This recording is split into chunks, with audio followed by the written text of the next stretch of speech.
करना आप लोग बंद करो कि हम किसके लिए रो रहे थे, नहीं रो रहे थे। ये गलत बात है, हम किसके लिए रो रहे थे। किस तरीके से किसी को फंसाया गया कि यदि ये नाबालिग है तो गार्जियन के थ्रू है, तो अभी तक इनके गार्जियन माता पिता या कोई लीगल गार्जियन क्यों रोशन नहीं जा रोई के रहे? ऊपर झूठा केस के जुल्म में जाने वाली किरण सिंह भित्तर यानी जेल जाने वाले हैं और रोशन रोई बहुत ही जल्द हम सबके बीच होंगे। नमस्कार दोस्तों, राधे राधे। आई होप आप सब लोग अच्छे होंगे, मस्त होंगे, स्वस्थ होंगे।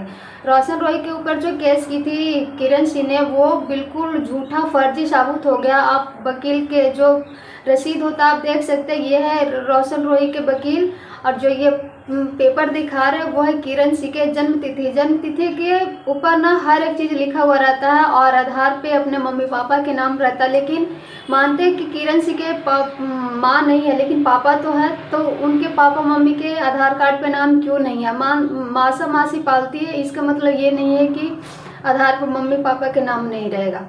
फिर जब वो किरण सिंह केस की तो उनके साथ उनके अपने फैमिली क्यों नहीं कोर्ट तक पहुंच रहा है? अगर वो गलत नहीं है तो, अगर गलत है तो वो खुद इस बार जेल जाएगी और रोशन रोई हम लोग के बीच में बहुत ही जल्द आने वाले हैं। और यही वकील साहब के कहना है कि जो कुछ भी रोशन रोई के ऊपर जो पॉस्को लगा था वो सब गलत है। और अब देख के बता सकते हैं क्या ये कहीं से भी लग रही है कि नाबालिग लड़की है।